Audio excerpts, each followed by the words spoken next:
A few minutes past midnight, an Allied agent far behind enemy lines tapped out a message. 15 Junkers 88 and 90 Junkers 52 to take off at 0145 Paderborn-Bonn area, destination 10 miles south of Aachen, to return at 0530.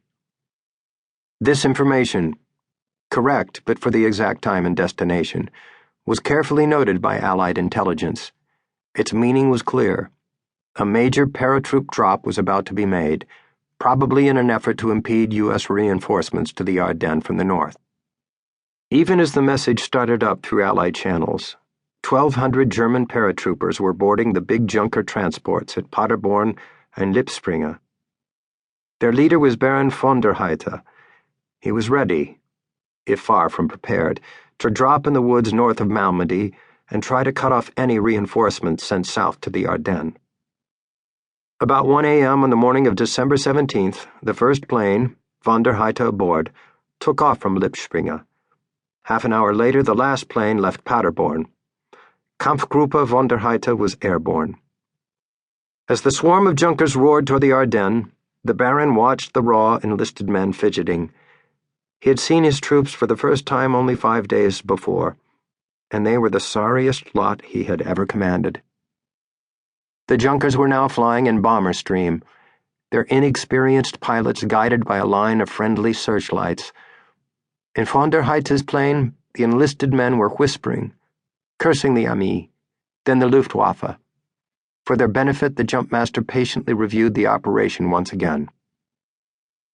At 3:15 a.m., von der Heydte made a last check of his parachute, a new triangular Russian type that was supposed to be oscillation-free. He'd be the first German to use one on a combat jump. Then, as he tightened the sling on his heavily taped left arm, it occurred to him he'd probably be the first commander to jump into battle with a broken arm. He hoped that at least the target area had been properly marked. 4 naphtha bombs should already have been dropped to form a cross. 3 of them were supposed to burn white. The 4th, a red one, would point due west. Now the air came alive with anti-aircraft fire. They were passing over the front. The flak was so heavy it seemed almost as though the Americans had known they were coming. With no German searchlights or flares to guide them further, the novice pilots gathered in a crude squadron formation. Red and green flight lights flashed all over the sky. Without these, the pilots would have crashed into each other. The illuminated Junkers made easy targets, and the flak grew still heavier. Presently, the plane behind von der Heydte's heeled over, plunged down, and spaded into the earth with a vivid orange burst. The Baron, hiding his feelings, glanced around. His 10 enlisted men, only 2 had ever jumped before, were deeply shaken. He stood up and gave a few last orders. Then a brilliant burning cross appeared far below to the left. 3 white lights and 1 red. They were on target. At 3:30 a.m. to the minute, von der Heydte tumbled out of the lead plane, his men following in good order.